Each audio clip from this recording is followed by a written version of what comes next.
Hey guys, page 26. Um, so, um, I'll leave you to read the blurb about the chromatic scale, and when we play it, we're going to play it right now.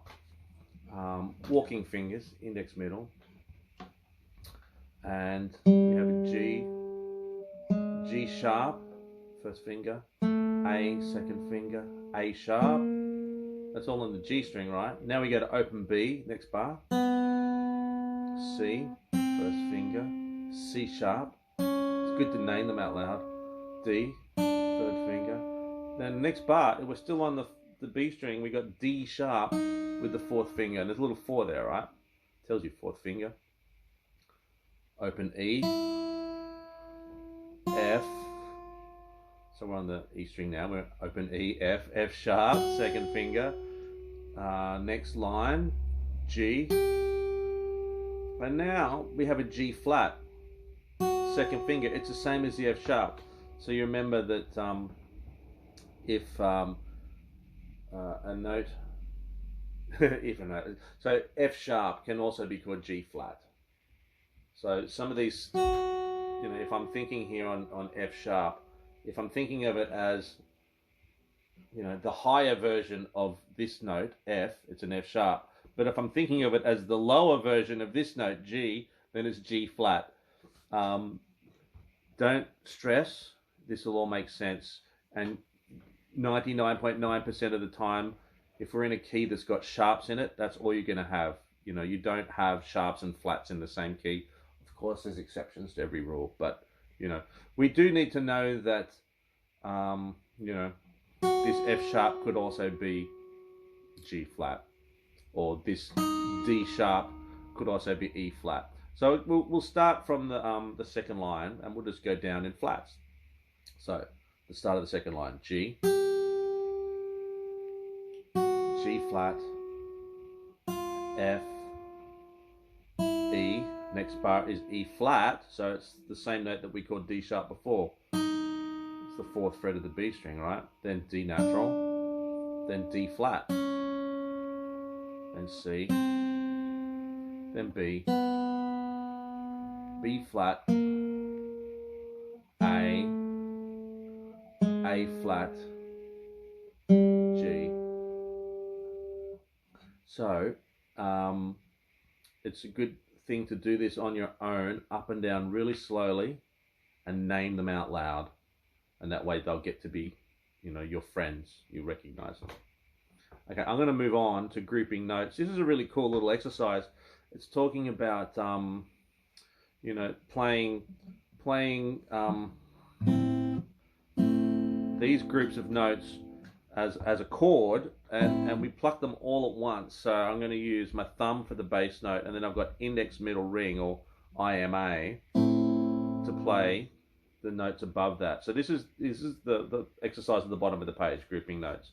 That first bar, I have an A in the bass, then an A, C, E. And I'm going to play them all at once. And it talks about, this like a piano player using sustain. Well, first of all, this is more of a piano sound where you can, it's different to a strum. If I was to strum this like that, or to break it like this, that's a nice thing to do anyway, but it's also nice to be able to have all the fingers on the strings and just, you don't have to lift your hand up like that. I don't know why I did that.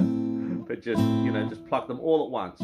It's like a piano chord just going plonk rather than strum, where they're just a little bit after each other. Now, that's not the entirety of what he's getting at here, because the next bar is then keeping that shape that we've played and having every note down at the start of the bar. So beat 1, I've actually got every note down as a chord, and then I can just have them down and let them ring. Even though they're not written, that E is not written with anything to tell you sustain, that's what they're getting at here. What does he say? This will also allow the notes to ring out over each other, creating a satisfying harmonization of notes similar to the use of a sustain pedal on the piano. So that idea, if they're all down, I'm not going to do this. A, E, C, A. You know, I'm gonna have them all down. The next bar, what have you got? What are those notes? Yeah, D in the bass, A, D, F, and that is, you know, our familiar D minor open chord shape.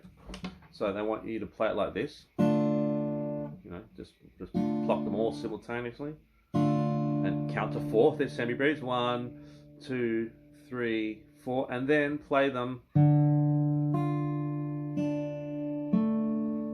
Let them ring out, overlapping that beautiful little harpy sort of harp-like sustain. And then this is a cool one. The next big chord there, you got a big low bass note, E, G sharp, B, E, but we play them again all together. It's a really nice, satisfying technique just to.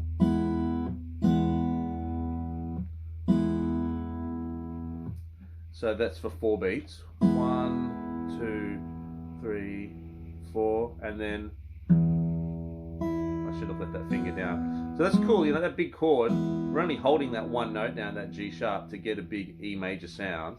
So here we go again, I'll leave the finger down. 1, 2, 3, 4, and then.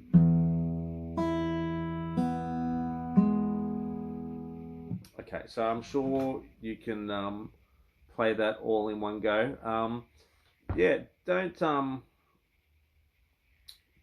what am I trying to say, don't feel like you need to rush on and play the next page. This is worth sort of hanging out for a while and just 2, 3, 4, 1, 2, 3, 4, 2. Interesting that he uses the pinky on the D note there. 2, 3, 4, 1. And then I just really want to hear it resolve back to the chord at the start, that A minor. Okay. Have fun playing. Thanks for practicing. See ya.